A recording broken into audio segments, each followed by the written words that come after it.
بسم اللہ الرحمن الرحیم۔ شکایت کے قبول کرنے کا نام صبر ہے۔ صبر کا مفہوم کیا ہے؟ برداشت کرنا، اپنے آپ کو روک لینا، تھام لینا اور تحمل کا نام صبر ہے۔ آپ کا کوئی گول ہے، اسے اچیو کرنے کے لیے خواہ اس میں کتنی ہی ہرڈلز کیوں نہ ہو، بغیر کسی ریزسٹنس کے، بغیر رکے اس کی طرف بڑھتے چلے جانے کا نام صبر ہے۔ کسی کام کو کرنا آپ اپنی ذات پر گرا محسوس کر رہے ہوں، مگر یہ سب صبر کی طاقت کے بغیر ممکن نہیں۔ اپنی ذات اور خواہشات کی نفی دراصل صبر ہے۔ آپ کوئی چیز حاصل کرنا چاہتے ہیں مگر دیکھتے ہیں کہ یہ طریقہ اس چیز کو حاصل کرنے کے لیے صحیح نہیں ہے یا جائز نہیں ہے، تو آپ آؤٹ آف دا وے جا کر اس چیز کو حاصل نہیں کرتے یا کرنا نہیں چاہتے، کیونکہ آپ نے اس میں اپنی ذات کے فائدے اور خواہشات کی نفی کی ہے۔ یہ صبر ہے۔ صبر کن کنڈیشن میں کرنا چاہیے؟ صبر ہر اس چیز، ہر اس معاملے پر جو آپ کے ساتھ پیش آ رہا ہے کرنا ضروری ہے، جو آپ کو تکلیف دے رہا ہو، جسے آپ کو تکلیف پہنچ رہی ہو آپ کی ذات پر، اس کو برداشت کرنا بہت مشکل ہو۔ مشکل حالات میں آپ کا انتظار صبر ہے۔ آپ انتہائی مشکل حالات میں ہوں، آپ اس میں کوئی شکوہ اور شکایت نہ کریں، یہ صبر ہے۔ ہر چیز میں سب سے بڑی چیز کیا ہے؟ صبر۔ لوگوں کے منفی رویوں، بے عزتی، طنز، ظلم اور زیادتی کے رویوں پر برداشت اور خاموشی کا نام صبر ہے۔ قرآن میں صبر کا ذکر کیا گیا ہے کہ صبر کرو اور نماز سے مدد حاصل کرو۔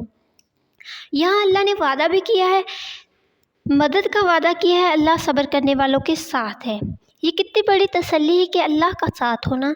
نبی پاک صلی اللہ علیہ وآلہ وسلم نے دعوت حق میں صبر سے تکلیفوں کو برداشت کیا اور دعوت کے عظیم مقصد کو حاصل کیا۔ یہاں یہ بات سمجھ میں آتی ہے کہ سب سے بڑی چیز کیا ہے؟ صبر۔ قرآن میں کہا گیا ہے، جس کا مفہوم یہ ہے، اے نبی صلی اللہ علیہ وآلہ وسلم، اگر آپ اپنے رویے کو نرم نہ رکھتے تو یہ لوگ آپ سے دور ہو جاتے۔ اس سے یہ بات سمجھ میں آتی ہے کہ صبر انسان کے مرتبے کو بلند کرتا ہے، قوت برداشت کو بڑھاتا ہے۔ صبر کرنے والے کو لوگ پسند کرتے ہیں اور لوگوں میں مقبول ہو جاتا ہے۔ صبر زندگی کی خوبصورتی کا ایلیمنٹ ہے اور زندگی کی خوبصورتی کو بڑھاتا ہے۔ لوگوں کی لعنت و ملامت، تنگ نظری، ترش لہجے کو صرف اللہ کی رضا سمجھ کر برداشت کر لینا، اپنے آپ کو اللہ کی رضا میں ڈھال لینے کا نام صبر ہے۔ صبر آسان چیز نہیں ہے، کیونکہ کوئی بھی چیز جس کی ویلیو بہت زیادہ ہوتی ہے، ریوارڈ بہت بڑا ہوتا ہے، وہ آسانی سے حاصل نہیں ہوتی۔ اس کے لیے بڑی محنت درکار ہوتی ہے۔ سب سے اعلیٰ چیز کیا ہے؟ صبر۔ پھر اسے حاصل کرنے میں اتنی ہی مصائب اور تکلیفیں برداشت کرنا پڑیں گی۔ اگر صبر آسان چیز ہوتی تو نبی پاک صلی اللہ علیہ وآلہ وسلم کو تکلیف اور مصائب سے گزرنا نہ پڑتا۔ مثال کے طور پر آپ کا کوئی گول ہے، آپ کسی بڑی پوسٹ کی جاب حاصل کرنا چاہتے ہیں، تو آپ کو اس سلسلے میں تکلیف برداشت کرنی پڑے گی، قوت برداشت اور مسلسل جدوجہد کرنا پڑے گی، پھر آپ اس تک پہنچ سکتے ہیں، کیونکہ جتنی بڑی پوسٹ ہوگی اس کے لیے اتنی ہی محنت اور جدوجہد درکار ہوگی، اس کے لیے اتنا ہی اپنے آپ کو تھکانا پڑے گا۔ اس طرح صبر کے ریوارڈ بہت زیادہ ہیں۔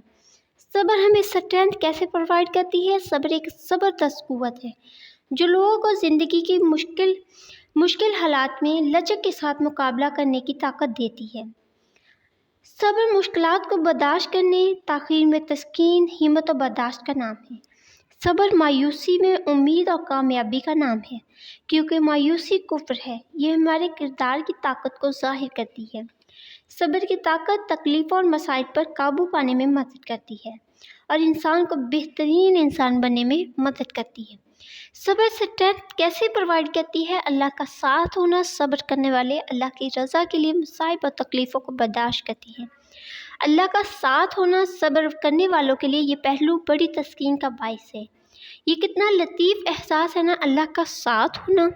مثال کے طور پر دنیا میں کوئی بڑے مرتبے والے انسان یا بندہ آپ سے کہے کہ میں آپ کے ساتھ ہوں، آپ بڑا اطراحتی ہیں، آپ بڑا فخر محسوس کرتے ہیں کہ میرے فلاں کے ساتھ تعلقات ہیں، پھر جن کے ساتھ اللہ ہو تو یہ کتنی بڑی بات ہے۔